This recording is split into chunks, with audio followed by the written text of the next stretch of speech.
أعوذ بالله من الشيطان الرجيم. بسم الله الرحمن الرحيم. إن الحمد لله نحمده ونستعينه ونستغفره ونعوذ بالله من شرور أنفسنا وسيئات أعمالنا.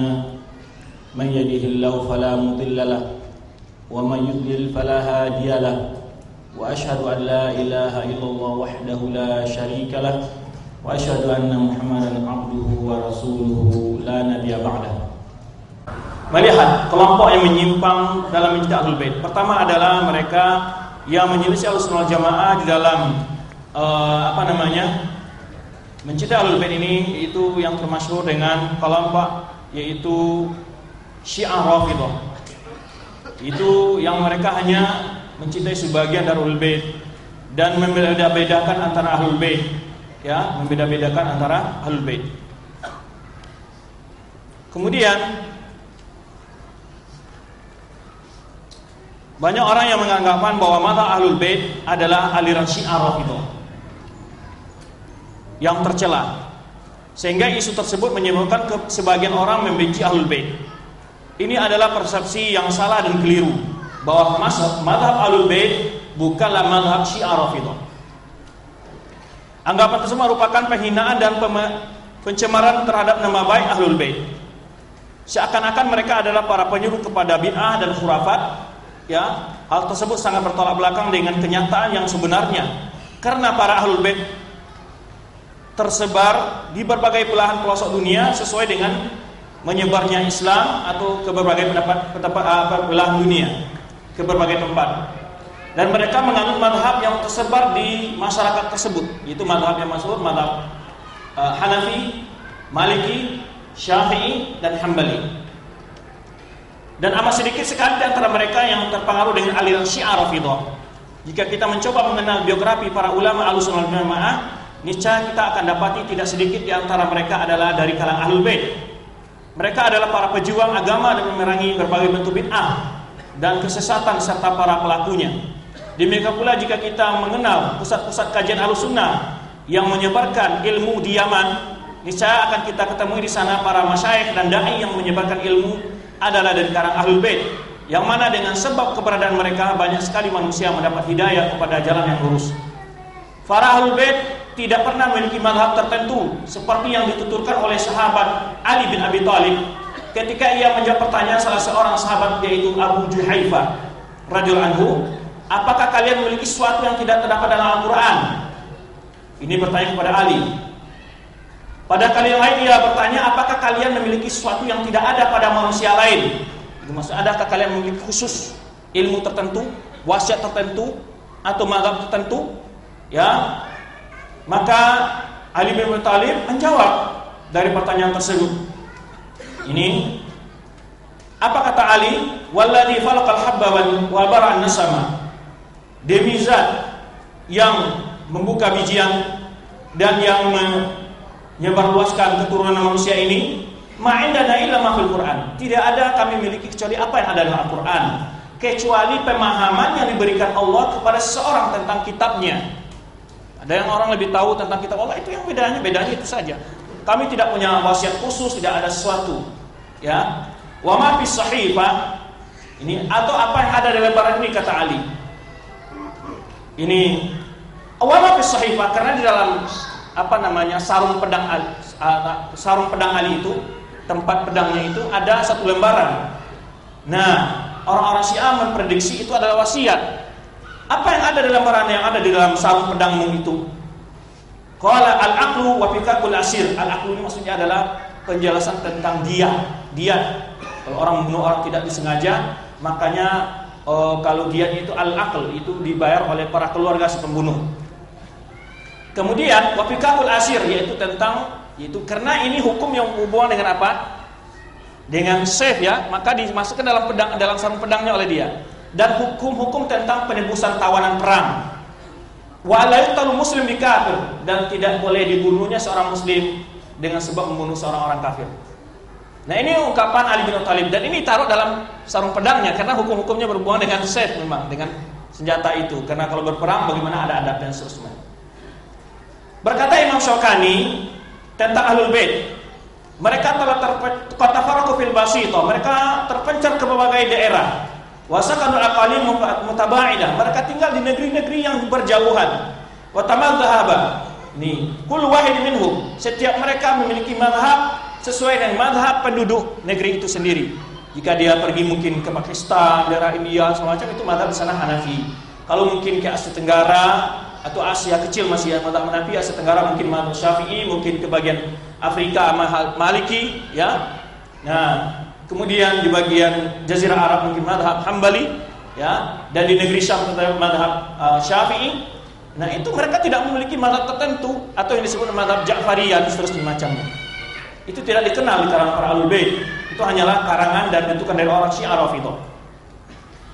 Kemudian wa am Rafidhah annahum makhsusun bi hubbi Ahlul Bait. Orang-orang Syiah Rafidhah menganggap diri mereka orang yang benar-benar mencintai Ahlul Bait. Dan selain mereka adalah orang-orang menzalim Ahlul Bait. Fal haqiqah anna Rawafid humul ladzina zamu Ahlul Bait. Pada hakikatnya sebenarnya orang Syiah Rafidhah yang menzalim Ahlul Bait, la nadhira lahu, yang tiada bandingannya. Fahumul ladzi khadaluhum wa gharruhum. Mereka lah yang menipu dan membunuh mereka dan menganggap mereka jadi orang terhina. Kita ingat sejarah bagaimana terbunuhnya Uqail, ya, saudara dari anak dari siapa? Uqail bin ya, saudara dari anak dari saudara apa? Saudara dari Ali bin Abi Thalib atau anak dari salah seorang ayah Uqail bin Abi Thalib, saudara dari Ali bin Abi Thalib yang ditipu oleh orang Syiah Rafidhah Kufah, kemudian juga menipu saudara anaknya, paman anak saudaranya itu Husain. Mereka selalu menyurati agar mereka datang ke Kufah, mereka akan membela dan seterusnya. Ini terjadi dalam tipuan mereka. Oleh sebab itu, Ibnu Abbas menasihati Husain waktu mau dipanggil oleh orang Syiah Rafidhah, jangan pergi. Ya, para sahabat nasihati jangan pergi ke sana, dia akan menipumu sebelum telah menipu anak pamanmu sendiri.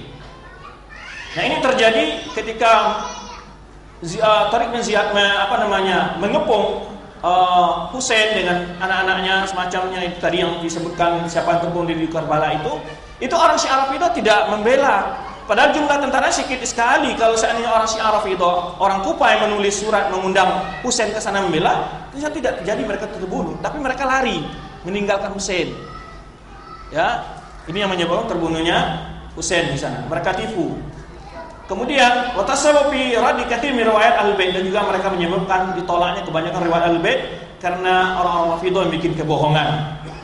Ya, oleh itu banyak ungkapan ulama tentang kebohongan Rafidhah yang disebut dengan taqiyah. Kemudian ini orang Rafidhah tidak menyintai kecuali sebagian kecil dari Ahlul Bait. Ya, sebenarnya tadi sudah kita gambarkan betapa banyaknya orang-orang saleh dari Ahlul Bait yang dibenci oleh Rafidhah. Ya. Dan mencela kebanyakan dari Ahlul Bait itu. Di antaranya mereka itu adalah musuh Abbas dan anak dari Abbas, Abdullah bin Abbas. Mereka ya mencela keduanya. Dan mereka ini tidak dimuliakan oleh para orang Syiah Rafidhah. Bahkan sebab runtuhnya kerajaan Abbasiyah adalah gara-gara orang Syiah Rafidhah. Abbasiyah itu kan dari keturunan Abbas, ya, kerajaan Ahlul Bait sebetulnya, kekuasaan Ahlul Bait. Kalau Syekh Islam Taimiyah menyebutkan manusia yang paling jauh dari wasiat Nabi ketika menyuruh memuliakan keluarganya, ya ini adalah orang Syiah Rafidhah. Karena mereka musuh Abbas dan anak-anak Abbas, ya, radhiyallahu anhum ajmain. Bal yu'aduna jumhur Ahlul Bait, bahkan mereka musuhi sebagian besar dari keluarga Ahlul Bait. Wa yu'inul kufar alaihim, dan mereka menolong orang kafir dalam membunuh Ahlul Bait. Mana yang terjadi ketika runtuhnya kerajaan Abbasiyah atau kekuasaan Khalifah Abbasiyah. Ada dua bentuk kesetaraan Syiah Rafidhah dalam mencintai Ahlul Bait. Pertama, membatasi Ahlul Bait pada keturunan Ali, kemudian pada keturunan Husain. Kedua, ekstrim dalam mencintai Ahlul Bait. Berikut ini beberapa contoh tentang ekstrim Syiah Rafidhah tentang imam-imam mereka, terutama imam yang 12 dari Ahlul Bait. Kita ambil contoh dalam kitab Al-Kafi, Usul Kafi karang Hulaini. Nah, ini akan Anda sebutkan di sini nanti contohnya Sekalian saya print dari kitab Usul Kafi, kebetulan saya alhamdulillah dikopikan oleh salah seorang ikhwan. Itu hampir kutub sita namanya, kutub dasar dari orang Syiah. Di antara Usul Kafi ini Sini kita akan lihatkan bagaimana ini keyakinan mereka terhadap imam-imam mereka. Ya, keyakinan mereka terhadap imam-imam mereka. Ini kitabnya Usul Kafi.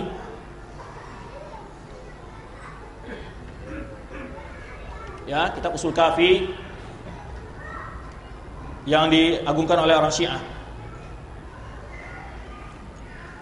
Kita lihat di sini karangkulan ini, kedudukan kitab ini menurut orang Syiah adalah bahkan Sahih Bukhari di kalangan Ahlussunnah wal Jamaah. Ya. Pertama, halaman ini halaman kuliah ini kitab Usul Kafi halaman 130. Ini boleh kita lihat satu persatu nanti kataan mereka 130. Baik. Antum lihat itu halaman 130. Ya. Bayan ana a'imma indahum alaihimus salam innahum jami' kutub allati nazalat min indillah. Bab bahwa sesungguhnya imam-imam alaihimus salam di sisi mereka semua kitab-kitab yang pernah diturunkan Allah Subhanahu wa taala. Semua kitab ada pada imam-imam tersebut. Wa annahum ya'rifunaha ala ikhtilafil asinatiha. Dan mereka semuanya imam mengerti bahasa kitab itu semua. Nabi SAW ketika mau menulis bicara dengan orang yang menulis kitab kepada orang Yahudi, surat kepada orang Yahudi, menyuruh Said bin Sabit untuk belajar bahasa. Ini hebat. Imam-imam mereka katanya itu memilih semua kitab suci yang diturunkan Allah dan mengerti bahasa semua kitab suci itu. Ini kebohongan dan ketololan mereka. Buktinya Khomeini ngerti nggak? Dengan bahasa Inggris nggak tahu ya. Kata mereka semua kitab suci itu ada pada imam mereka itu. Apa gunanya kitab suci itu ada pada imam mereka? Apa fadilahnya? Sedangkan Umar bin Khattab saja ketika memegang lembar Taurat aja marah Rasulullah SAW. Aman wahai anta ya Umar Khattab, engkau ragu-ragu dengan apa yang aku bawa ya Umar Khattab? Lau kana Musa hayyan ma wasa'ila tibai. Kalau seandainya Musa itu hidup, enggak ada dia punya pilihan kecuali untuk mengikutiku, kata Rasulullah SAW. Ya apa fungsinya mengetahui semua kitab ini? Nah ini lihat keguluhan mereka dalam imam-imam mereka. Kemudian halaman 131 kata mereka di sini bab annahu lam yajma'il Qur'an kullahu illa al-a'immah. Bahwa tiada yang mengumpulkan Al-Quran seluruhnya kecuali imam-imam mereka saja. Wa annahum ya'lamuna ilmahu kullah. Bahwa mereka imam-imam itu mengetahui semua ilmu yang ada dalam Al-Quran itu. Ya, itu bagaimana mereka hulunya. Ini riwayat-riwayat setelah itu menyebutkan nanti bahwa Al-Quran itu tiada yang tahu sempurna kecuali Mushaf Fatimah, mengatakan Al-Quran yang ada pada Ahlussunnah sekarang tidak sempurna, dan seterusnya. Karena yang hafal Al-Quran itu hanya imam-imam mereka. Selain imam mereka, kata mereka yang hafal yang tersebut hanya Ali bin Abi Thalib, yang lain nggak ada yang hafal Al-Quran secara sempurna. Kemudian berikutnya halaman 145 sampai 149. Ini kita lihat saja di sini sesuai dengan apa yang ada di sini. Nah, 136. Bab fi dzikri sahifa wal jafri wal jami' wa mushaf Fatimah. Di mereka meyakini ada namanya mushaf Fatimah. Jadi mushaf yang ada kita ini katanya mereka itu tidak sempurna. Di sini disebutkan yakni bahwa mushaf kita sekarang itu tidak sampai 1/10 atau berapa kata mereka dalam riwayat. Di sini disebutkan itu jumlahnya dengan banding mushaf Fatimah itu. Itu ungkapan mereka.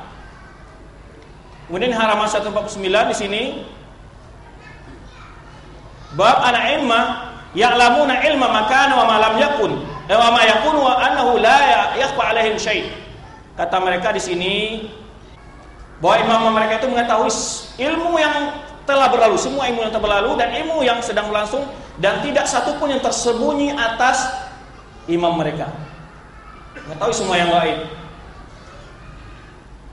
Ini kesyirikan mereka terhadap imam mereka.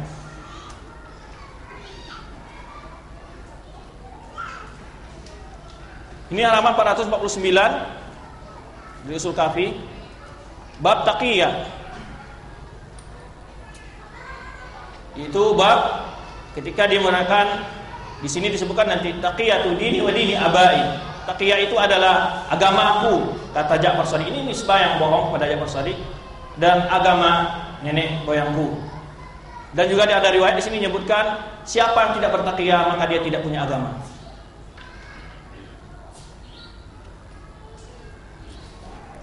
Ini halaman babul bada. Ini lain lagi. Bada itu maksudnya adalah yaitu tentang meyakini bahwa Allah itu memiliki sifat bada, maksudnya tidak tahu apa yang akan terjadi kecuali setelah terjadi. Bada lillah, itu maksudnya bada. Ini halaman 228. Bab anal imam la yusalli, bab la imam la yusalli illa imam minal a'immah. Imam itu tidak memandikannya kecuali imam penggantinya. Di sini ada terbantah ketika mereka mengatakan imam yang ke-12. Imam yang ke-11 itu tidak dimandikan oleh imam yang ke-12. Karena imam ke-12 itu enggak ada. Muhammad bin Hasan Askari itu enggak lahir. Nah ini, tapi di sini mereka katakan yang berhak memandikan imam adalah imam yang menggantikannya.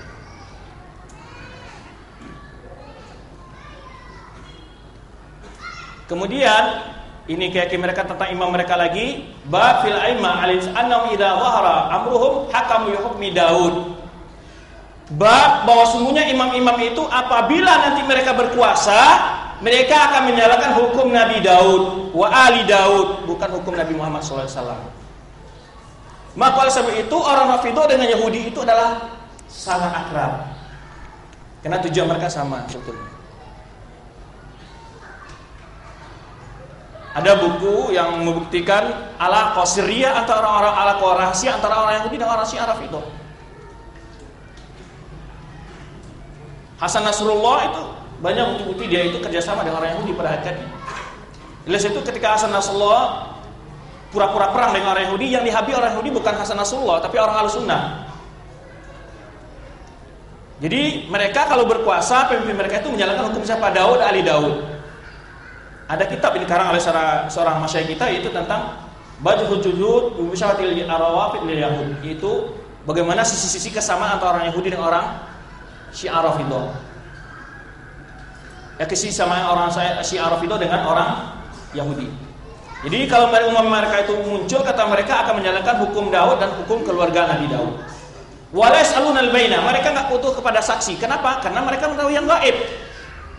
Ini lagi keguluhan mereka dalam iman mereka, ekstrimnya mereka dalam mencintai guru-guru mereka, iman mereka.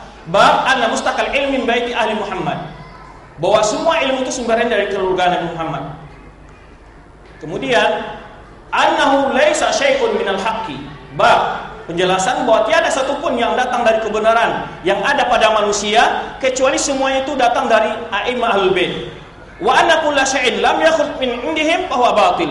Semua yang tidak didapatkan dari Ahlul Bait semuanya itu batil. Jadi kebenaran itu hanya yang datang dari Ahlul Bait. Kebenaran yang ada pada manusia dan kebenaran yang tidak datang dari Ahlul Bait itu bukan kebenaran, itu adalah kebatilan. Ini mereka dalam mengkultuskan imam mereka. Baik, putusan lain coba lihat di sini. Bab, ini halaman berapa ini? Tadi lupa kita sebut halamannya. Halaman 242 dari Ushul Kafi ini. Bab anal arda kullaha lil imam. Bab bahwa sesungguhnya semua bumi ini adalah milik imam, bukan milik Allah. Ini ada bab nanti bahwa imam mereka itu tidak mati kecuali atas keinginan mereka sendiri. Jadi itulah keyakinan mereka tentang imam mereka. Barangkali cukup ya untuk melihat bagaimana mereka dalam menganggap imam-imam termasuk Ahlul Bait itu mereka kultuskan. Seperti tadi mengatakan bahwa imam mereka tahu apa yang telah terjadi, apa yang sedang terjadi, apa yang belum, semuanya diketahui oleh imam mereka. Tidak satu pun tersembunyi. Ini adalah syirik. Ya, mengaku imamnya mengetahui hal-hal yang gaib. Baik. Kemudian ada yang tidak masuk sekian di sini. Di sini yaitu bab anal imma, ini halaman 258 kalau dengan nuskha lain, usul kafi yang lain, itu anal imma alaihi salam ya'lamu nama tayyimutun wa annahum la yamutuna illa bi ikhtiyari minhum. Bab menjelaskan bahwa imam-imam itu mengetahui kapan mereka mati dan mereka tidak mati kecuali atas pilihan sendiri. Bohong, kalau mau Khomeini itu nggak mau mati itu, tapi terpaksa mati memang, ya kan? Dan itu keyakinan mereka terhadap imam mereka. Ini disebutkan dalam kitab usul kafi. Karena anak berat membawa, kalau tidak anak bawa, antum menaliatkan dalam usul kafi sendiri. Ya, ini hanya anak scan saja. Nah itu tentang sedikit tentang bagaimana keyakinan mereka terhadap imam-imam mereka. Demikian barangkali ikhwan yang dapat kita sampaikan pada saat ini. Mudah-mudahan apa yang sampai ini manfaat bagi kita semua. Ya, lebih dan kurang saya mohon maaf jika ada dalam penyampaian kekurangan keliruan. Semoga kita memahami apa hakikat dari mencintai Ahlul Bait. Dan juga dari lembar ini antum lihat itu bahwa para sahabat itu saling musaharah, saling menikahkan keluarga antara keluarganya, hubungan keluarga ada antara sahabat dengan Ahlul Bait. Seperti di sini Ja'far Shadiq itu ibunya adalah ibunya dari keturunan Abu Bakar Siddiq, ya, dan diturunkan oleh disebut itu dia katakan waladani Abu Bakar Siddiq maratain, aku dilahirkan oleh Abu Bakar Siddiq 2 kali.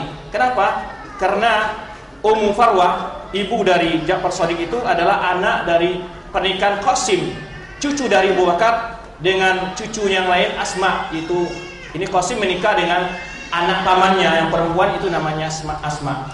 Kemudian juga Khalifah Rasyid Umar bin Khattab menikah dengan anak Ali bin Abi Thalib, melahirkan Zaid namanya. Itu Ummu Kalthum, anak dari Ali bin Abi Thalib, dinikahi oleh Umar bin Khattab. Kemudian ada namanya Zaid, anaknya lahir dari anak tersebut. Maka dia berkata anak ibnu khalifatain sani, anak 2 orang khalifah, karena bapaknya khalifah dan ibunya keturunan dari Ali bin Abi Thalib.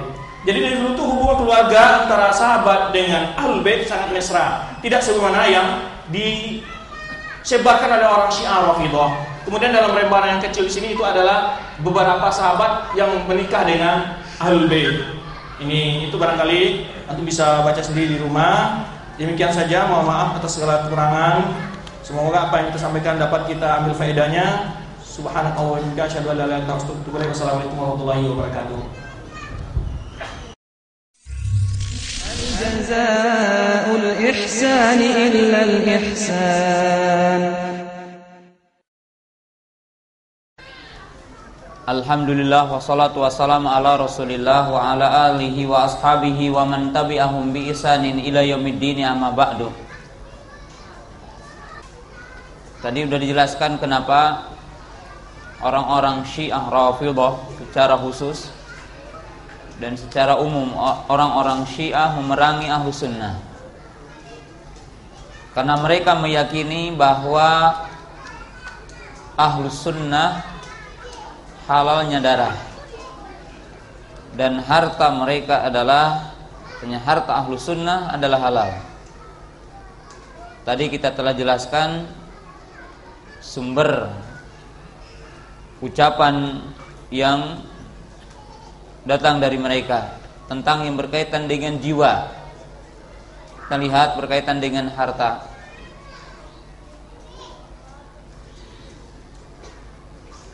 Di mana mereka ditanya tentang harta kaum muslimin Ahlus Sunnah. Khud ma linasi bihaitsu ma wajadtahu wadfa ilaina al-khumus. Mereka mengatakan, ambillah harta Ahlus Sunnah di mana saja kamu mendapatkannya dan serahkan kepada imam 1/5-nya. Jadi dianggap fai ghanimah.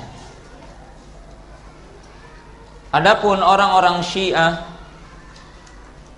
menganggap Ahlus Sunnah itu adalah najis. Nah, dalam akidah orang Syiah ada yang dinisbatkan kepada mereka akidah, yaitu akidatu Tainah. Akidatu Tainah ini dalam keyakinan orang-orang Rafidhah itu ada dua sisi, dan ini pun gulu terhadap Ahlul Bait. Pertama, bahwa mereka meyakini tanah Karbala, yaitu tempat syahidnya Husain radhiyallahu taala anhu, itu lebih suci ketimbang tanah Haromain, yaitu Mekah dan Madinah. Di mana dinisbatkan juga kepada mereka fitaini qabri Husain asy-syifa min kulli da'in wa huwa adawaul akbar. Mereka mengatakan bahwa tanah Karbala, tempat syahidnya Husain, itu obat untuk setiap penyakit. Bahkan dia adalah merupakan obat yang sangat pokok atau inti dari obat. Dan kita jelaskan nanti. Kemudian mereka meyakini bahwa tanah yang Allah Ta'ala menciptakan orang Syiah adalah berbeda dengan tanah yang Allah Ta'ala menciptakan Ahlu Sunnah. Dalam hadis palsu, mereka mengatakan, yang dinisbatkan kepada Nabi Sallallahu Alaihi Wasallam, bahwa Rasulullah SAW pernah menyeru Ali radhiyallahu taala anhu dan berkata, khuliqtu ana wa anta min tinatin wahidah. Mereka mengatakan bahwa aku diciptakan denganmu dari satu genggam tanah. Bahkan dalam hadis palsu juga dikatakan bahwa Allah Ta'ala menciptakan Ali dan Nabi kita Muhammad SAW sebelum menciptakan alam semesta ini. Ini dulu sekitar 1000 tahun sebelumnya. Nah, ini keyakinan orang-orang Rafidhah.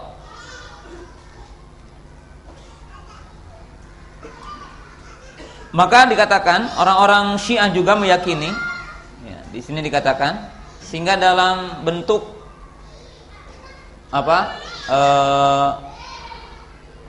gurauan antara orang-orang Syiah dengan Sunni, di mana dikatakan bahwa penciptaan orang Syiah berbeda dengan penciptaan orang Sunni.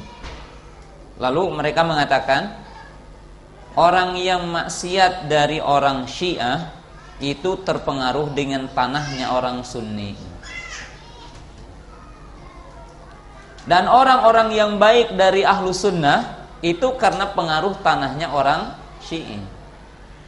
Dan nanti Yaumal Qiyamah dikatakan di sini, kejelekan orang Syiah akan dibebankan kepada Sunni, dan setiap kebaikan Ahlu Sunnah akan diberikan kepada orang Syiah. Nah, dan dalam keyakinan mereka juga bahwa tidak boleh nikah Syiah dengan Sunni, Syi'i dengan Sunni. Kenapa? Karena dianggap najis menurut apa? Mereka. Jadi ini bagian juga gulu dan menyebabkan mereka menghalalkan darah kaum muslimin. Nah, kita jelaskan ya. Ini tidak perlu diungkap lagi, tadi sudah disebutkan bahwasanya mereka ya, ini juga inni khuliqtu ana wa anta min tinatin wahidah.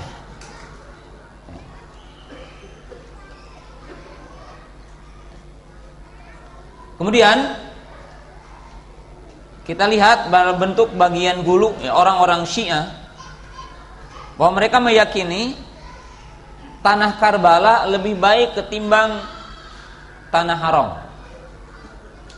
Karena mereka meyakini 1 kali ke Karbala sama dengan 20 kali haji dan 20 kali umrah. Lihat di sini.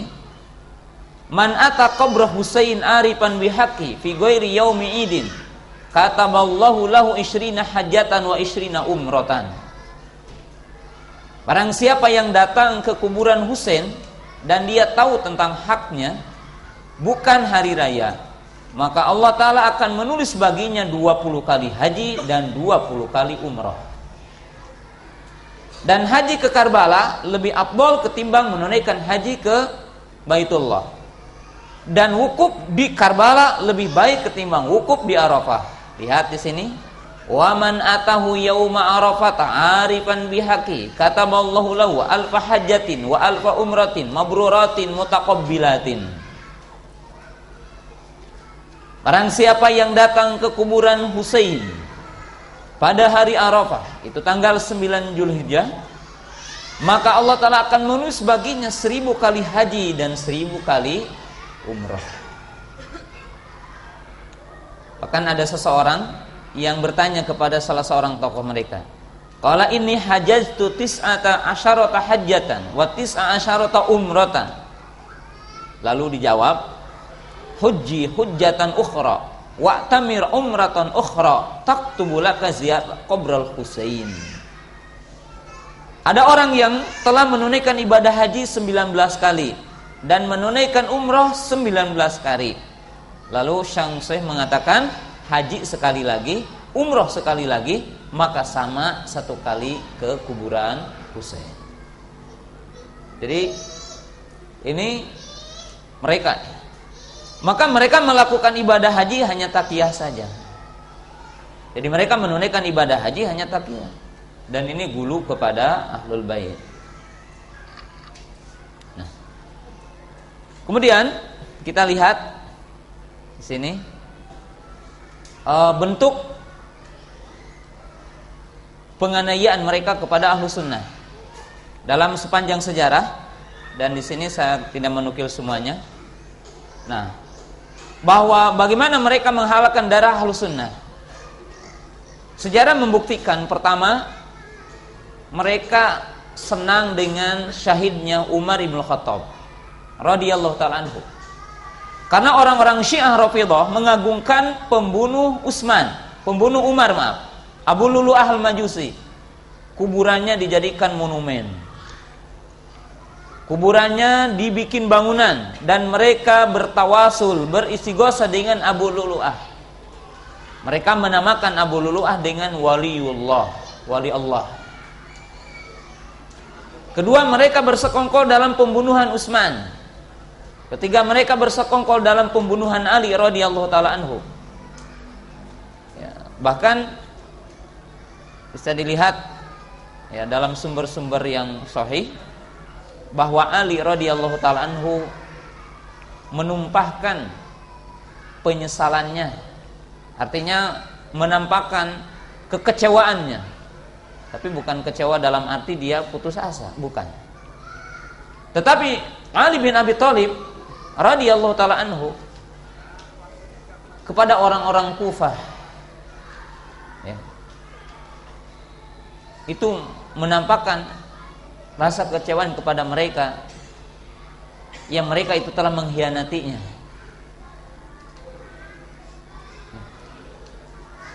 Dan mereka Syiah Kufah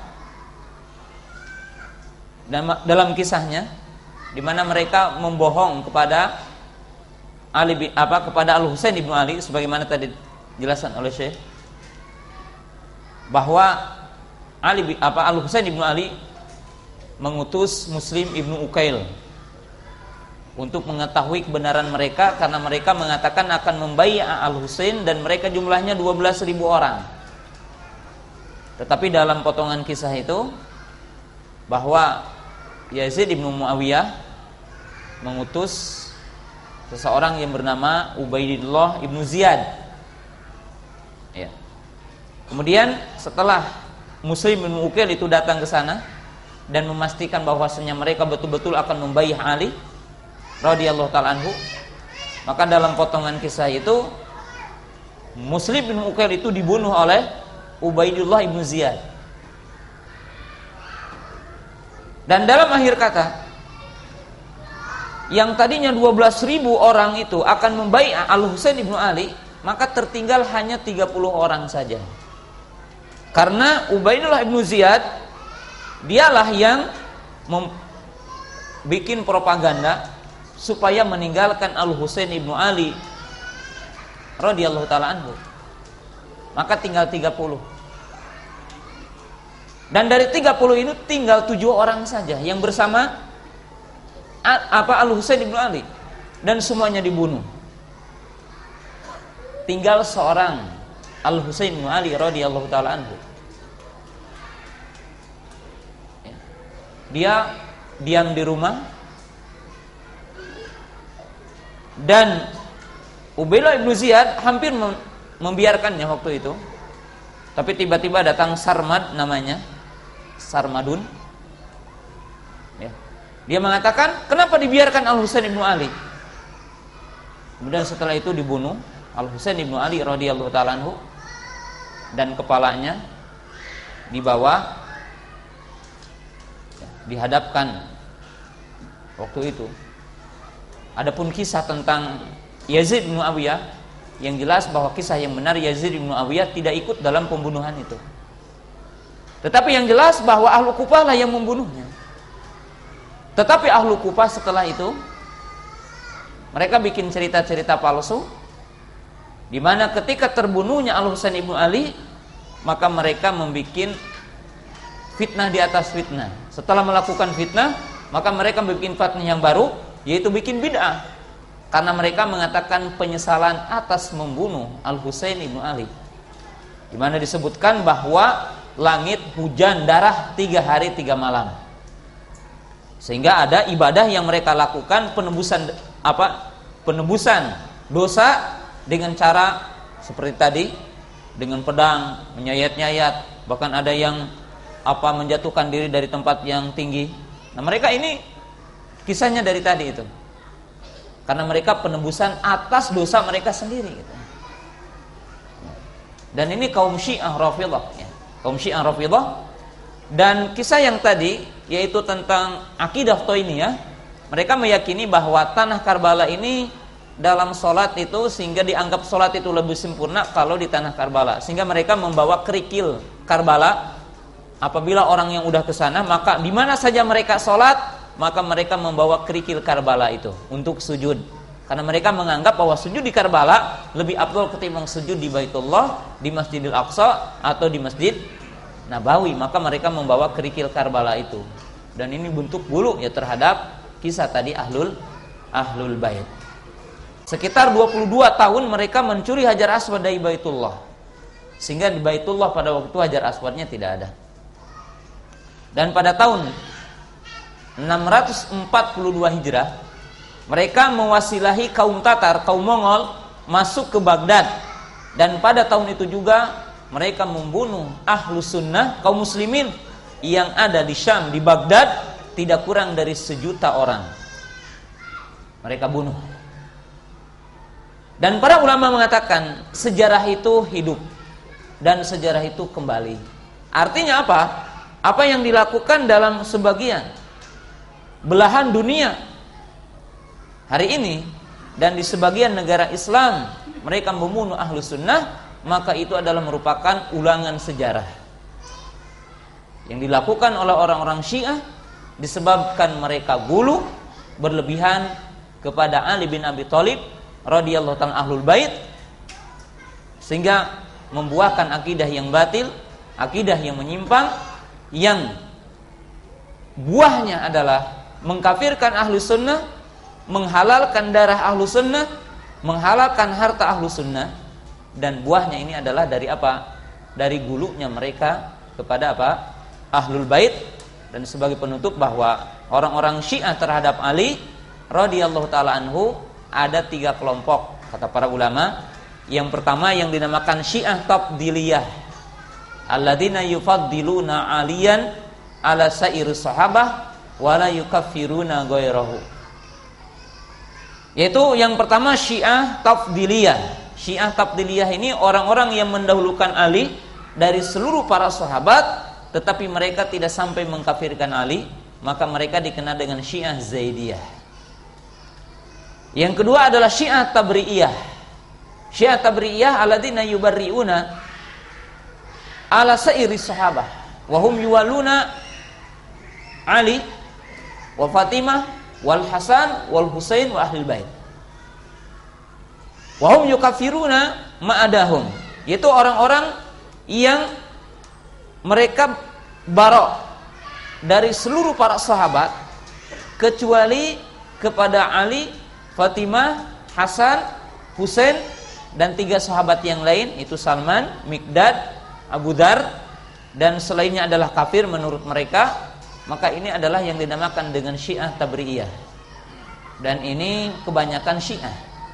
Ketiga adalah Gulatu Syiah, alladzina ya'taqiduna ana Ali ilahan, ini ana aliyan ilah, yaitu orang-orang Syiah gulat yang meyakini bahwa Ali adalah Tuhan. Mereka mengatakan dia adalah Tuhan, dia adalah Allah. Itulah yang diperangi oleh Ali radhiyallahu taala anhu dan dibakar oleh Ali radhiyallahu taala anhu. Adapun orang-orang Syiah sekarang masih ada, karena para ulama mengatakan tidak semuanya dapat diperangi, ada yang kabur.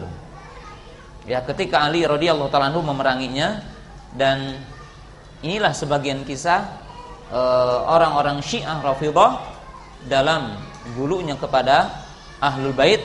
Adapun Ahlus Sunnah seperti tadi adalah pertengahan, mereka mengagungkan Ahlul Bait sebagaimana Allah Ta'ala menempatkannya dan sebagaimana Rasulullah SAW menempatkannya.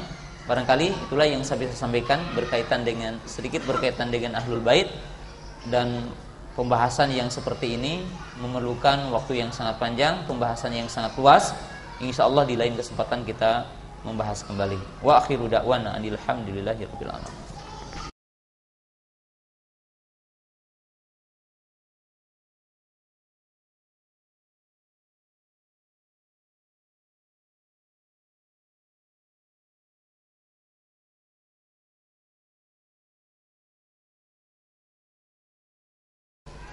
Memang orang Syiah sebenarnya telah disampaikan Ustaz tadi bahwa mereka menganggap bahkan sholat mereka tidak afdol kalau tanpa batu. Saya ingin kisahkan satu.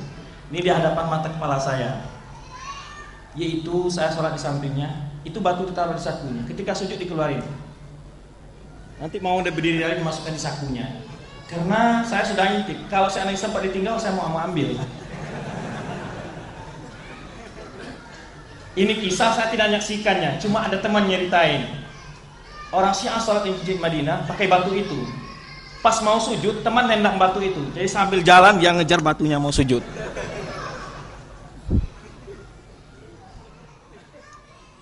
Banyak sekali kisah-kisah lucu mereka dan kebodohan mereka. Kalau sholat mereka kayak upacara, tahu nggak upacara? Itu nggak pakai imam. Sampai sekarang di KUM di mana siapa saja sekarang mau pergi ke Iran, dan tanya kepada orang kedutaan di sana bagaimana sholat mereka.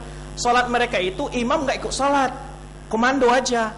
Itu jamaah berdiri, imamnya bilang Allahu Akbar, yang rukuk dia ini enggak komando, kayak kita upacara kayak baris berbaris gitu. Itu saya lihat di mata kepala saya ini ketika mereka sholat waktu di Masjid Bir Ali Dzul Hulaifah. Itu berkali-kali saya bawa teman-teman tuh lihat tuh Syiah sholat, gimana dia sholat. Jadi ke salat sunnah berjamaah atau salat isya berjamaah, mereka itu kayak orang baris-baris di kita. Jadi ada komando yang ini nggak ikut sholat, begitu, nggak ikut sholat. Yang lainnya sholat, Allahu Akbar, Allahu Akbar. Imamnya nggak ikut sholat, cuma komando doang. Ya. Dan kalau kita bicara masalah agama mereka luar biasa ya. Pokoknya asas manhaj mereka, agama mereka itu semuanya harus dibedakan dengan Ahlussunnah. Nggak boleh sama. Bahkan Khomeini aja menyebutkan kalau mau dia ada orang awam ini bertanya kepada orang ulama mereka juga disebutkan dalam kitab-kitab mereka itu, kalau saya berada di negeri orang Nawasib nggak ada ulama tempat saya bertanya, saya mau butuh fatwa bagaimana, tanya orang Sunni dan lakukan lawan dari fatwanya, balikkan gitu. Jadi itu dalam kitab mereka sebutkan kalau seandainya saya musafir ke suatu negeri nggak ada ulama Syiah di sana, gimana? Katanya tanya orang Sunni, lakukan lawan dari apa yang dia jawab. Begitu. Makanya sampai dia mengatakan ini ar-rasul khalifatu Abu Bakar falaisa rasulina. Allah khalifah rasulih Abu Bakar falaisa rabbuna. Kata mereka rasul yang khalifahnya Abu Bakar itu bukan rasul kami. Tuhan yang khalifah rasulnya Abu Bakar itu bukan Tuhan kami. Jadi Tuhan pun udah beda kita dengan mereka, rasul pun udah beda. Bahkan Khomeini dalam kitab hukum Islamiyah, dia nyata-nyata menyebutkan wa inna li ammatina manzilatun la tablughu malakum muqarrab wala nabil mursal. Ini tadi saya lupa menyebutkan. Bahkan Khomeini menyebutkan itu ulama, ini imam-imam mereka itu memiliki kedudukan tidak mungkin dicapai oleh malaikat dan para rasul sekalipun. Gimana lagi itu? Jadi kalau seandainya apa yang ditanyakan oleh ukhti tadi atau akhi tadi, caranya adalah bertanya kepada mereka, apa sih hal seperti ini, dasarnya apa? Pernahkah Rasul sholat pakai batu? Pernahkah Husain sholat pakai batu? Siapa a'immah mereka yang sholat pakai batu? Maksudnya batu Karbala. Saya pernah nulis di majalah Sunnah itu tentang hari Karbala itu, tentang bagaimana mereka mengutamakan dunia Karbala, bumi Karbala dari negeri Makkah dan Madinah dan segala macamnya. Oleh sebab itu memang mereka begitu. Kadang-kadang kalau antum lihat di sajadah mereka, bagi yang umroh, bagi yang haji, kalau pas dekat orang Syiah lihat ada yang nonjol itu di depan itu batu isinya di dalam, ya kan? Dan mereka senantiasa bawa sajadah biasanya. Apa namanya istilah kita itu spesial sajadah itu, bukan sembarangan memang. Itu di sananya ada batu yang tempat bersujud. Karena mereka meyakini kadang-kadang tidak sah sholat mereka, gitu. Dan mereka tidak mau biasanya sholat kalau pakai sajadah, pakai apa namanya sajadah yang ditempatkan oleh Ahlussunnah. Mereka mengutamakan sholat biasanya yaitu di atas tanah langsung. Makanya kalau di Masjid Bir Ali itu saya saksikan, anak saksikan itu mereka nggak sholat di tempat yang ada tikar. Dia mau sholat di bagian yang ada tanah, yang di tengah, yang tidak ada atap tuh, bagi yang pernah haji kelihatan itu. Di situ ya sholat. Begitu. Jadi mungkin dinasihati secara baik, kalau tidak mungkin dikasih buku-buku ya dari Ahlussunnah wal Jamaah, dan kita bertanya kepada dia, ini dalilnya apa? Dari mana? Ya, Mekah saja yang paling afdol, nggak pernah batu-batunya disubuh untuk tempat bersolat oleh Rasulullah SAW dan seterusnya. Ya, barangkali dinasihati dan ditanya, ini apa dasarnya, di mana dalam dalilnya, di mana kamu dapatkan? Kenapa begini? Apakah Rasulullah pernah menganjurkan hal ini? Apakah para Ahlul Bait pernah melakukannya? Itu barangkali yang penting kita perlu menasihati. Tapi biasanya satu penyakit orang Syiah itu yang sulit untuk diobati adalah taqiyah. Biasanya dekat Ahlussunnah dia itu pura-pura seperti Ahlussunnah. Ya, saya pernah dipanggil oleh teman-teman waktu di Madinah itu, ada orang Indonesia sholatnya habis sholat itu begini, pegang menepuk-nepuk paha. Dipanggil, loh, Syiah ada di Indonesia. Tuh lihat itu sholatnya. Kamu nasihati, disuruh saya nasihati. Pokoknya kalau orang Arab itu ada orang Indonesia macam-macam itu dipanggil kita, nasihatin itu. Gak benar itu tuh Syiah itu. Saya bilang ini orang belajar di Iran, mereka tahu itu perbuatan memang dari Syiah. Memang mahasiswa dari Iran, orang Indonesia. Sholatnya habis sholat itu mereka gini, gitu, mukul-mukul paha, ya. Di banyak keyakinan-keyakinan mereka sebetulnya, tapi bagi ada yang saudara-saudaranya begitu, dinasihati dan kalau bisa diajak panggil seorang ustaz ke rumah, ceramah, terangkan bagaimana-gimananya, itu dinasihatin secara baik-baik. Atau buku, ya, perlu dinasihatin seperti itu.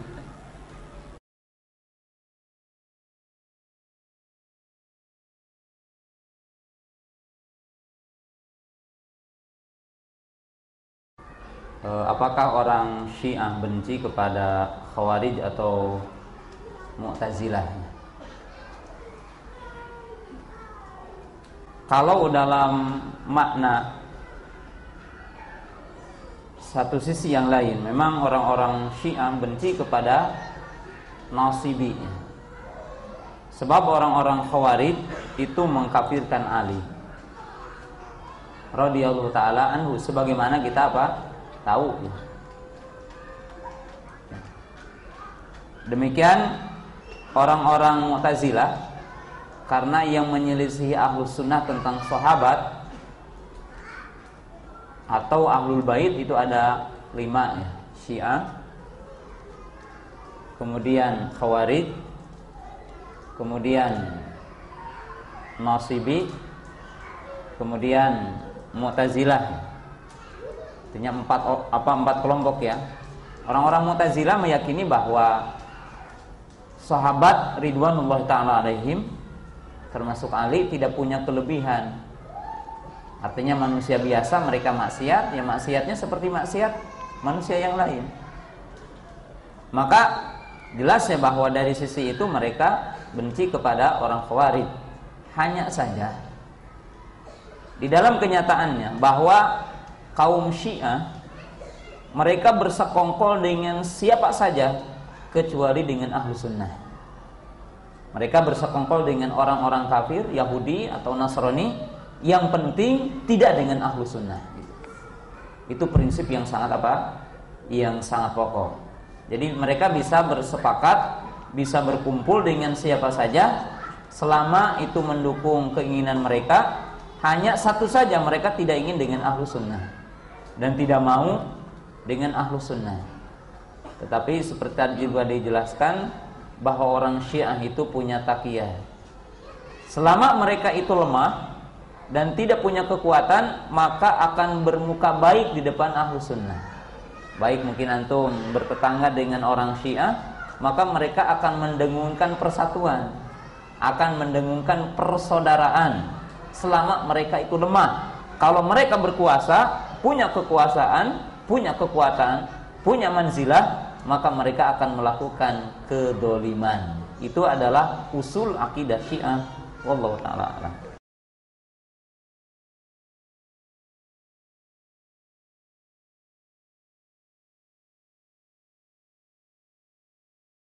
Bismillahirrahmanirrahim. Tambahan dari apa yang disebutkan Ustaz Buqatada tadi, bahwa dahulu pemahaman Syiah dan Sunni itu adalah dua hal yang bertolak belakang. Dahulu kalau bila Sunni berlawan dari Syiah, itu Mu'tazilah dan orang Khawarij masuk ke dalam Sunni, pengertian secara umum, begitu jadinya. Tapi untuk ketahui tadi disebutkan bahwa orang yang memusuhi sahabat itu Khawarij, mengkafirkan sebagian besar sahabat, Ali bin Thalib dan lain-lainnya. Kemudian Nasibi, yaitu orang yang gulu dalam mencintai para khulafa Bani Umayyah. Kemudian orang Mu'tazilah yang mereka menganggap bahwa sahabat itu artinya mereka lebih pintar. Jadi mereka ahlul kalam pada umumnya, mereka mengatakan nahnu rijal haula rijal.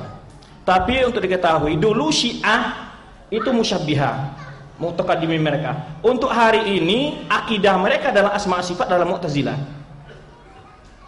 Untuk hari ini akidah orang Syiah adalah akidah Mu'tazilah. Kalau mu'taqaddimin mereka akidahnya musyabbihah, menyerupakan Allah dengan makhluk. Tapi sehari ini akidah orang Syiah adalah Mu'tazilah. Mengenai kafir atau tidak kafirnya Allah a'lam, ulama sudah banyak berfatwa, dan di antara mereka ada mengkafirkan ulamanya saja, ada mengkafirkan orang awamnya sekaligus. Tetapi ikhwan, kita tidak boleh tasarruf dalam masalah takfir dan takfir itu diserahkan pada ulama. Kemudian ketika kita umpamanya menghadapi firqah dhalalah, pertama kita tidak boleh bertindak anarkis, itu jelas tidak boleh. Walaupun Syiah nyata-nyata menghina di hadapan antum segala macam, antum hanya nasihati, tapi mukul segala macam nggak boleh. Membakar pondok-pondok mereka tidak boleh, kecuali adalah yang berhak itu adalah hukumah pemerintah. Jadi bukan kita bertindak sesuai dengan aturan agama kita, sesuai dengan manhaj kita. Jadi walaupun mereka bagaimanapun berbuat zalim, ketika kita pun harus sesuai dengan akidah dan manhaj kita. Jadi tidak boleh umpamanya demikian kekejaman Syiah kepada ahlu sunnah, berarti kita harus membasmi Syiah, yang mana enggak boleh. Itu tidak boleh. Tapi kita boleh berdiskusi ilmiah, membantah dengan ilmiah, wajib dengan lisan. Ya, wajib itu bebas. Sekarang istilahnya kan dunia bebas terbuka. Kita buktikan bagaimana pelanggaran-pelanggaran terhadap akidah Islam, terhadap syariat Islam, itu wajib kita terangkan. Tapi menghukum secara fisik tidak boleh sama sekali, kecuali pihak yang berwenang. Kecuali pihak yang berwenang. Ini perlu diketahui oleh para ikhwan semua. Mereka membaca Al-Quran, mereka haji, semuanya mereka lakukan. Orang-orang kafir Quraisy haji enggak, puasa enggak, bersedekah mereka. Jadi amalan-amalan itu tidak akan ada artinya kalau mereka kufur dengan asal Islam yang lainnya, gitu loh. Jadi tidak boleh yu'minuna bi ba'dil wa yakfuruna bi ba'd, enggak boleh. harus mengamalkan Islam secara total kesemuanya, nggak dibeda-bedakan antara ajaran Islam tersebut. Makanya dia haji segala macam, ya mungkin haji, zakat, puasa, itu pun atau orang sebagai orang musyrikin pun melakukan hal itu. Jadi ini tidak alasan mereka dianggap sebagai muslim tidak muslim. Tapi tadi kita katakan yang untuk mengkafirkan atau tidaknya itu semuanya adalah kembali pada ulama. Antum tahu demikian kesesatannya, ya sudah. Antum waspadai diri antum, keluarga antum semuanya. Masalah mengkafirkan mereka itu sudah lama ulama berbeda pendapat. Ada yang mengkafirkan ulama mereka saja, ada yang mengkafirkan hatta ulama sampai orang awamnya. Sini bukan fatwa saya, bukan, ini dijawab para ulama yang sudah dahulu. Bahkan Ibnu Hazm menyebutkan ketika berdebat dengan orang Nasara ketika masalah kitab suci, itu kata orang Nasara mengatakan kalian pun melakukan merubah kitab suci kalian. Dari mana kamu dapat informasi, kata Ibnu Hazm? Dari orang Syiah Rafidah, kan menuduhkan Al-Quran kalian tidak asli. Loh, Syiah Rafidah jangan, sudah orang muslim, nggak bisa diambil akurat pendapat mereka. Antum kalau lihat pandangan para ulama lebih dahulu, Ibnu Hazm itu mengkafirkan Rafidah. Mengkafirkan Rafidah itu nggak muslim, nggak bisa dipegang pendapat mereka tentang Al-Quran, kata Ibnu Hazm. Dan banyak ulama sebelum mengkafirkan. Tapi sekarang masalah fitnah sekarang yang terjadi, dituduh terlalu gesam mengkafirkan, tidak mentakfirkan, masalah hukum semuanya itu kembali kepada para ulama. Masalah hukum fisik dan semuanya tidak boleh dilakukan, itu adalah hak penguasa. Kita hanya membela akidah kita dengan gerakan ilmiah, tulisan, dakwah dan seterusnya, wajib kita lakukan, ya, terangkan kepada umat dan menjaga umat dari pengaruh Syiah Rafidah. Wallahu a'lam bishawab.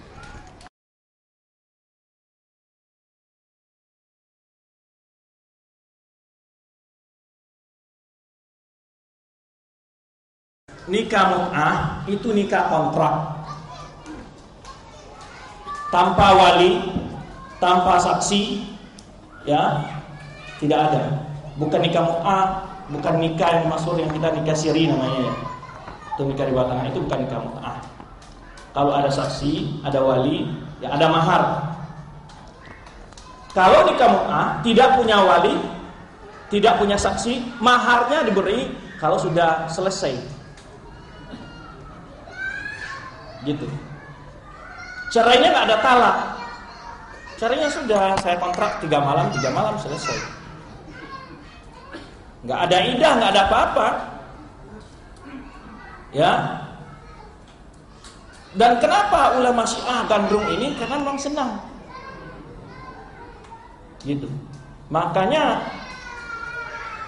ketika mau bicara masalah mut'ah, kita nggak usah berdebat dengan dalil, dah saya mut'ah saja dengan anak perempuanmu, dengan saudara perempuanmu, mau nggak dia? Nggak mau mereka. Tapi anak perempuan orang mau dimut'ah oleh dia. Ya seperti tadi, kalau sudah nyiksa diri, ya orang-orang awam disuruh. Yang pakai imamah, yang pakai surban itu enggak mau, mereka mana ada, ya kan? Nyiksa diri enggak ada. Mut'ah enggak mau mereka, anak-anak perempuan enggak mau mut'ah. Jadi mut'ah itu nikah tanpa wali, tanpa mahar, tanpa saksi. Tidak ada hubungan istilahnya waris, talak itu enggak ada dalam istilahnya itu. Sama sekali enggak ada istilah seperti pernikahan yang kita ma'ruf. Itu yang nikah mut'ah. Ya, yang dikenal nikah mut'ah. Dan untuk itu sekarang ini, ya, Iran itu adalah yang terbesar rakyatnya terkena AIDS di dunia. Kita tahu, ya, di dunia AIDS itu paling banyak di mana? Di Iran. Kita tahu, banyaknya orang-orang Eropa masuk ke dalam Syiah karena ininya, nikmatnya nikah mut'ah ini. Gitu. Karena orang-orang fusak senang nikah mut'ah kan, begitu, bisa kota ganti sekali sepekan, sekali seminggu. Ini zina yang jelas. Mengenai keharaman mut'ah banyak sekali, bahkan hadis dari Ali bin Abi Thalib sendiri jelas mengatakan hal-hal seperti itu. Banyak sekali dalil-dalil yang menunjukkan bahwa nikah mut'ah itu adalah nikah yang hanya pernah diizinkan itu ketika perang Khaybar oleh Rasulullah SAW, yang kemudian diharamkan kembali. Itu saja. Demikian, wallahu a'lam. Jika ada tambahan dari tadi. Bismillah. Saya tidak akan menambah tentang mut'ah, karena mut'ah itu merupakan fiqhiyah khasah li Syiah, hukum fikih yang khusus bagi orang Syiah. Tetapi saya akan menyoroti tentang tadi ada istilah nikah siri. Nikah siri itu dalam istilah fuqaha mutaakhirin itu ada 3 jenis, supaya antum tahu apa itu nikah siri. Nikah siri itu ada 3 jenis dalam istilah fuqaha, yakni mu'asirin, artinya ulama hari ini. Pertama, dimaksudkan dengan nikah siri adalah nikah mut'ah yang tadi, yaitu nikah kontrak tadi dengan tanpa saksi, kemudian juga tanpa wali, cukup mahar itu sebagai apa? Bayaran. Oleh sebab itu nikah mut'ah zina, sama dengan apa? Zina. Kedua, yang dimaksud dengan nikah siri adalah nikah tanpa wali. Jadi nikah tanpa wali, seseorang menikah di mana walaupun ada saksi, walaupun ada mahar, ya tidak dalam keyakinan apa? Tidak dalam keyakinan Syiah yang tadi, maka itu dikenal juga dengan nikah siri dan hukumnya juga haram. Adapun yang ketiga, istilah nikah siri adalah nikah yang tanpa pencatatan pemerintah. Kalau di Indonesia apa? KUA. Nah, apa hukumnya? Sah atau tidak? Sah. Tetapi lahu adim min jihah ada ta'at li sultan. Dari sisi kalau dikatakan rukun nikahnya sah atau tidak sah, ya. Tetapi dari sisi yang lain bahwa itu dianggap maksiat, karena ada kewajiban kita untuk taat kepada pemimpin di dalam satu peraturan yang dibikin oleh suatu negara dalam negara Islam berkaitan dengan ketaatan pencatatan itu. Dan kalau kita ditanya apa hukum pencatatan tentang pernikahan, apakah diperlukan dalam negara Islam, apakah termasuk bid'ah atau tidak, maka yang jelas itu termasuk siasat syar'iyah lihib, yakni nasab, untuk penjagaan terhadap keturunan. Kenapa? Karena beda ya. Kaum muslimin hari ini tidak seperti kaum muslimin zaman dulu, amanah, mau mempertanggungjawabkan. Hari ini bisa saja istrinya 3, yang 2 tidak diakui. Saya tidak pernah nikah sama si fulannya. Kenapa? Tidak ada catatannya. Bahkan hari ini diperlukan hak kita itu cerai ada catatannya. Kenapa cerai mesti ada catatannya, ada tausifnya? Karena dalam kenyataannya, jangankan berbicara orang awam, kita aja ataupun orang yang menisbatkan kepada sunnah ataupun salafi, saya sering dapat keluhan, kata istrinya, suami saya udah 3 kali mentalak saya. Kata suaminya, demi Allah saya baru 1 kali. Nah sekarang qadhi akan menentukan siapa, pengakuan suaminya atau pengakuan istrinya. Kenapa? Karena tidak ada taufik. Jadi perlu diperhatikan ya bahwa nikah siri itu ada 3 tadi ya. Ada yang bima'na mut'ah, yang hukumnya adalah jelasnya ijma haram. Yang kedua tanpa wali. Yang ketiga tadi yang dimaksud dengan nikah siri itu tidak ada catatannya gitu kan. Dan bagi kita kaum muslimin jangan menganggap remeh, terutama hari ini berkaitan dengan pencatatan pernikahan. Jadi tentang pencatatan apa? Pernikahan, bahwa itu sangat penting. Bahkan maaf ya, orang yang nikah kedua itu pun antum harus diurus dengan benar.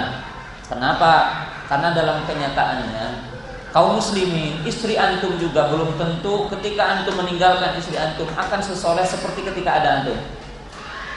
Mungkin saja harta warisnya tidak akan diberikan. Kenapa? Karena tidak ada pencatatan bahwa suami itu menikah dengan si fulana. Kalau diingkari itu tidak dapat waris, karena tidak ada apa? Pencatatan. Jadi jangan menganggap enteng berkaitan dengan masalah ini, karena diperlukan untuk ya, karena Kalau kita tidak menempuh itu, karena kedzaliman akan terjadi kepada yang lainnya. Tidak hanya berbicara tentang sah atau tidak sahnya, karena ada hukum-hukum yang lain yang wajib kita juga perhatikan. Allah Ta'ala. Assalamualaikum warahmatullahi wabarakatuh. Nama saya Haji Mursyid. Yang saya ingin tanyakan mengenai pencatatan nikah. Saya pernah ya, artinya baru saja dijelaskan. Saya pernah bicara dengan seorang ikhwan salafi. Dia bercerita bahwa sebenarnya pencatatan yang pertama kali melakukan pencatatan nikah, pencatatan sipil itu sebenarnya awalnya adalah kaum Syiah, kemudian diikuti oleh Ahlu Sunnah. Bahkan dalam satu statement dia menceritakan bahwa Ahlu Sunnah mencela Syiah, tapi di sisi lain dalam hal ini mengikuti orang-orang Syiah. Apakah hal ini ada benarnya? Terima kasih. Assalamualaikum warahmatullahi wabarakatuh. Mak ini gak punya ilmu. Ceritanya apa? Mengenai hal ini ya Pak, tentang pencatatan nikah itu, kalau orang Syiah lakukan, tidak berarti Syiah melakukan yang benar lalu kita salahkan, sama dengan Syiah pula kita. Yang penting pokok beda dengan Syiah semua. Tidak mesti begitu kita. Kalaupun benar, tapi saya tidak yakin benar kalau yang pertama mengadakan pencatatan nikah itu orang Syiah. Di mana dia dapat informasi itu? Jangan-jangan orang Indonesia yang pertama lakukan itu, ya kan? Jadi informasi itu di mana dapat bahwa yang pertama melakukan pencatatan nikah itu Syiah? Syiah aja mut'ah nggak dicatat, gimana Syiah yang ini kan keliru. Satu hal yang tidak sesuai dengan fakta yang ada. Syiah aja kalau dicatat nikah mut'ahnya ya nggak mau dia, mana mau. Jadi perlu diketahui ketika kita walaupun dia pemain, taruhlah orang Syiah pertama sekali yang melakukan pencatatan nikah, apa salahnya? Kenapa itu tidak merupakan ajaran Syiah dan tidak perlu spesialis Syiah di situ? Gitu. Loh, kenapa orang dulu orang yang pertama pakai pesawat itu kan orang kafir namanya? Loh, kamu contoh orang kafir, tersabun orang kafir pakai pesawat. Begitu jadinya. Ini hanyalah sebenarnya tadi masalah marsalah. Itu ada dasarnya. Karena memang kenyataannya banyak terjadi, yaitu ketika pernikahan tidak dicatat terjadi kezaliman. Maka ini adalah termasuk dari cara-cara untuk menegakkan keadilan di tengah masyarakat. Oleh sebab itu para ikhwan-ikhwan yang meminat untuk nambah istri lagi, terus terang saja, jangan siri-siri. Gitu. Ya, terus terang saja, kenapa harus takut antum? Gitu. Kalau takut jangan nikah lagi. Begitu. Begitu. Ini antum takut gimana? Ya kan? Diancam oleh istrinya, saya bunuh diri. Wah, gawat, ini terpaksa carikan istri kedua. Itu nggak boleh antum begitu. Itu namanya nggak jantan. Jadi kejantanan imam tidak mau meninggal istri pertama, konsekuen. Jangan terjadi hal setelah itu, setelah ada masalah baru konsultasi ke ustaz. Ini ustaz ini repot. Sebelum nikah dia nggak konsultasi. Setelah berabe, ustaz gimana caranya saya ini? Kenapa? Saya nikah ustaz. Terus gimana? Istri pertama saya nyarikan istri kedua. Terus gimana? Istri kedua penuntut. Kalau saya dicerai saya akan kembali ke pasal jahiliyah saya akan bunuh diri. Loh, kamu dulu waktu mau nikah konsultasi dengan saya, sekarang udah masalah konsultasi dengan saya. Gimana? Di ustaz ini jadi korban bawa masalah terus gitu. Jadi oleh sebab itu ikhwan, semua pekerja itu terbuka. Kita nggak boleh sembunyi-sembunyi seperti itu. Karena efek sampingnya buruk nantinya. Membawa efek samping yang buruk. Baik dakwah kita mau yang lainnya. Ini maaf saja, kalau masalah poligami, saya banyak kecewa dengan ikhwan yang poligami itu. Kenapa? Ya, artinya setelah terjadi poligami, lalu terjadi sedikit kesulitan, lalu mereka cerai. Dan ini padahal akhwat-akhwat kita sekarang yang sudah siap di poligami justru sekarang mundur semua gara-gara perbuatan yang tidak bertanggung jawab ini. Ya, jadi oleh sebab itu ikhwan, ini poligami itu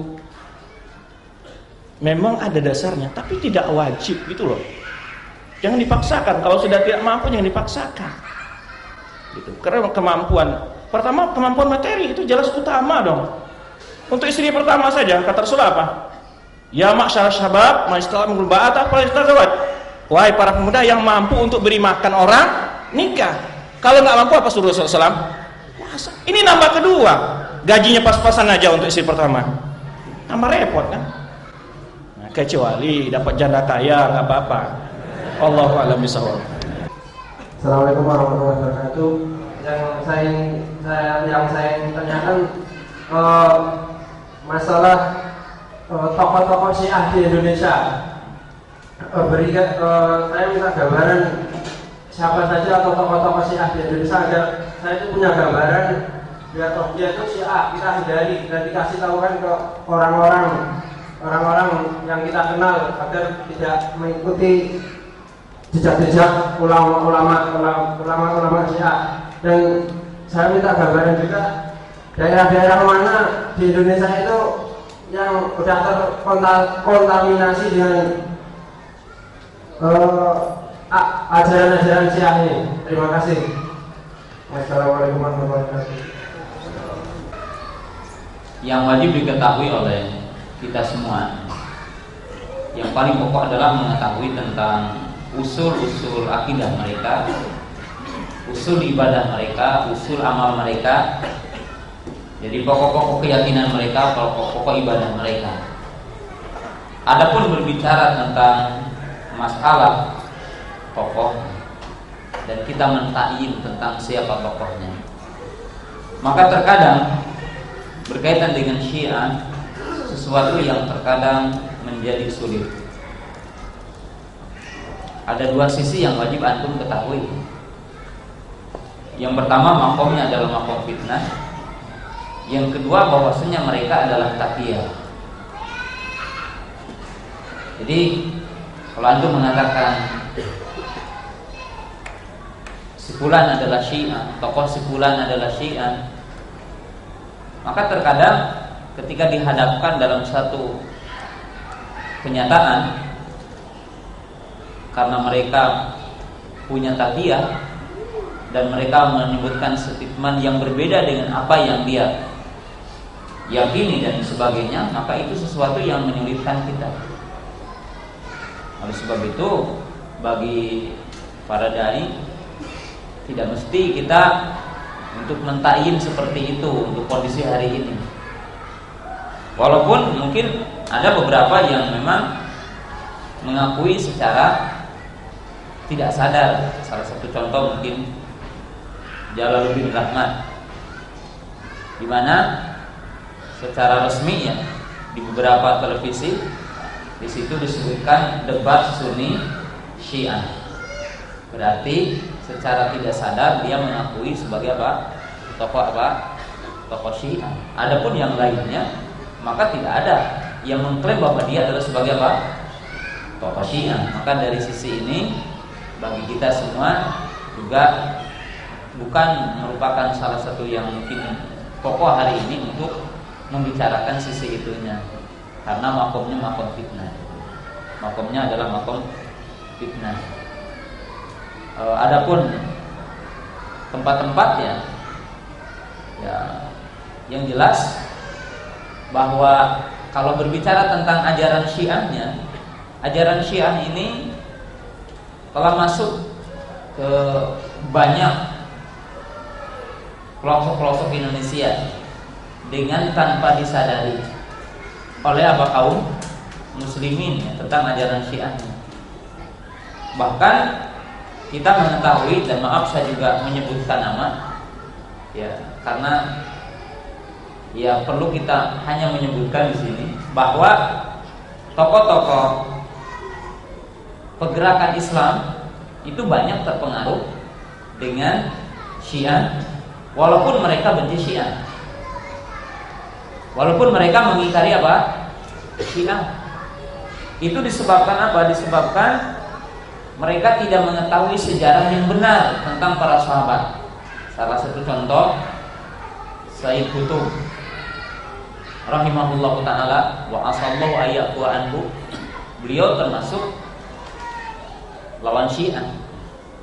Tetapi dalam kitabnya Al-Adalah Islamiyah atau Adalah fil Islam, dia mengomentari dan sedikit menggunjing tentang Utsman bin Affan radhiyallahu ta'ala. Kenapa? Karena ketidaktahuan beliau tentang sejarah yang benar tentang Utsman ibnu Affan radhiyallahu ta'ala anhu. Bahkan sekedar mungkin ini untuk antum segar, hatta cerita Sunda saja itu terpengaruh dengan ajaran Syiah. Cerita Sunda, cerita para dulu Siliwangi, Kian Santang, itu masuk Islamnya ketemu dengan Ali bin Abi Thalib. Itu bisa baca dalam kitab-kitab cerita Sunda. Jadi kalau berkaitan dengan ajaran Syiah itu masuk. Bahkan peringatan 10 Asyura itu dalam seluruh pelosok Indonesia itu sangat, walaupun berbeda-beda, ada yang dengan bubur suro, ada yang dengan berbagai macam tentang perayaan 10 Asyura. Jadi kalau berkaitan dengan dengan ajarannya itu udah masuk, ya banyak masuk. Maka dengan itu Ahlus Sunnah, seorang Sunni Salafi mempelajari pokok-pokok. Oh, ternyata ini terpengaruh dengan ajaran Syiah. Bahkan saya tidak berburuk sangka sama antum semua, cuma saya belum mengadakan penelitian. Kalau antum semua ini tidak terpengaruh tentang kisah Yazid bin Muawiyah. Artinya apa? Tentang satu keyakinan bahwa yang membunuh Al-Husain adalah Yazid. Mungkin antum semua juga belum paham yang di sini gitu ya. Jadi tidak esensi kalau hanya kita mengatakan sebulan gitu ya. Yang terpenting kita tahu dulu usul-usulnya Allah Ta'ala. Bagi seorang thalibul ilmi, dia itu belajar membaca buku adalah orang jelas seorang sunni jelas. Kemudian kenapa kita bertanya siapa saja tokoh yang sesat? Itu nggak akan bisa tersebut. Banyak sekali, ya. Maka oleh itu manhaj kita adalah menatap pemikiran. Kalau sipulan besok hari mungkin meninggal, berarti sudah nggak ada khilaf Syiah. Makanya Ahlussunnah wal Jamaah tidak terpenting masalah tokoh. Tokoh itu umurnya berapa?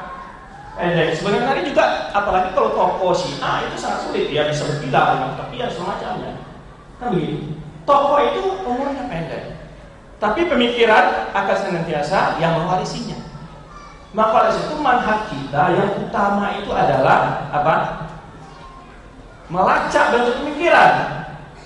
Dan di mana saja. Dan ketika pemikiran ini ada pada Syiah, ada kelompok ini adalah keliru. Kalau kita poin kepada Syiah saja, atau pada seolah-olah orang kelompok lain belum berpikiran demikian, tidak terkena nasihat, kan gitu. Makanya kita menurunkan nasihat. Bagaimana manhaj Ahlussunnah akidah Ahlussunnah? Karena sebenarnya di pikiran Syiah itu sekarang masuk ke sufi macam-macam. Ada orang yang mengatakan bahwa firqah Islamiyah ini perlu bersatu untuk saling kontribusi, take and give, saling memberi masukan. Akhirnya ketika terjadi saling masukan, bukan yang pindah itu kebaikannya, justru kejelekan masing-masing. Sama dengan mencampur orang sakit menular. Bukan yang kesehatan ini sakit jantung, ini sakit TBC, ini sakit sakit lain yang menular, hepatitis semacam. Ya ini yang di sini nggak kena TBC, yang sembuh ini sembuh di sana kena TBC, tak mau pindah ke sembuh di sini kan? Tapi penyakit yang pindah. Inilah akibat dari orang berpikiran ingin menyatukan semua firqah-firqah yang berpindah bukanlah kebaikan tapi kebatilan satu jadinya. Maka sekarang ini itu kalau antum lihat ya, mencela sahabat itu sekarang tidak hanya Syiah, hatta kaum liberal. Antum lihat, celah Syiah, mencela para sahabat dan seterusnya. Dan oleh sebab itu tidak ada gunanya kita bicara masalah tokoh kalau kita sudah jelas ada pemikiran begini orang sesat. Kalau mau beli buku yang jelas lah. Antum kalau beli makanan, beli pakaian juga jelas. Tapi apa beli? Jelas yang sudah terbiasa, yang sudah ini jelas. Itulah yang harus diadili majelisnya. Itulah buku yang harus dipegang. Itu loh. Yang sudah jelas saja buku siapa ini yang nggak terbaca terjemahannya. Ini mau cari tokoh-tokoh yang tidak jelas. Ini kan keliru. Ya oleh sebab itu nasihat anak pada ikhwan. Memang para dai, para ustadz perlu mendalami pemikiran lain. Itu karena mereka sudah punya apa? Menilai, sudah dia punya istilahnya benteng untuk membentengi diri mereka. Dan itu pun bukan setiap ustadz, sebagian saja. Ya, yang sebagian justru menjelaskan hal yang lain. Begitu kalau ulama salaf, maka mereka ada yang berperkara dengan aliran, ada yang memang khusus dalam mentakrir akidah Ahlussunnah wal Jamaah. Oleh itu para ikhwan, jadi jangan sebenarnya tadi mau fitnah, kemudian menimbulkan, karena kadang-kadang ada orang yang terpengaruh dengan figur itu. Dia belum betul-betul masuk ke manhaj salaf, ya kan? Ketika kita mencela, langsung dibikin fitnah oleh orang itu. Lihat kan, orang-orang salaf itu kerjanya gitu, suka mencela-cela orang terus. Memang ada makom untuk ta'yin nama, ada pula tempatnya, ada kondisinya, ya, ada saatnya. Kalau saat ketika seperti sekarang ini itu belum layak untuk kita menyebutkan pasang-pasang. Karena apalagi mereka itu sama tadi pada Syiah itu ya sulit. Mereka itu adalah bagaikan apa? Domba yang berbulu apa? Berbulu serigala. Domba yang berbulu serigala. Padahal memang serigala dia, bukan domba. Jadi oleh sebab itu hati-hati atur, ya. Jadi oleh sebab itu memang sulit. Jadi ikhwan, inilah dari dulu ya, dalam majelis seperti ini memang kita tidak suka ta'yin, karena memang merepotkan hal ini dan sudah melihat fitnah dari ta'yin seperti itu, hikmahnya kurang. Ya memang bukan berarti ini loyal kepada orang ini tidak. Tapi memang sudah jelas atau sudah barangkali sudah tahu ada isu di luar bumi bulan membela Syiah semacam. Itu ada indikasi Syiah, itu sudah bisa tahu sendiri. Kenapa harus tanya ustaz? Karena antum banyak lebih banyak orang daripada ustaz mungkin. Ya kan? Jadi oleh sebab itu, yang sudah tahu nggak usah ditanya, ya. Yang belum tahu nggak usah tahu, karena nggak perlu tahu tokoh Syiah itu apa, ya kan? Nah, oleh sebab itu masa kita para semua, para penduduk dulu, cari dulu ilmu akidah Ahlussunnah wal Jamaah. Ketika antum tahu yang benar, dengan sendirinya antum tidak melihat bahwa siapa. Kuncinya begini. Setiap orang suka mencela sahabat itu sudah jelas indikasi Syiah. Terpengaruh oleh mungkin itu saja kunci. Karena ini poin pertama Syiah itu mencela sahabat. Sebenarnya diwasiatkan oleh Abu Zur'ah Ar-Razi, mereka itu ingin sebetulnya membatalkan Al-Quran Sunnah, maka pertama sekali mencela sahabat.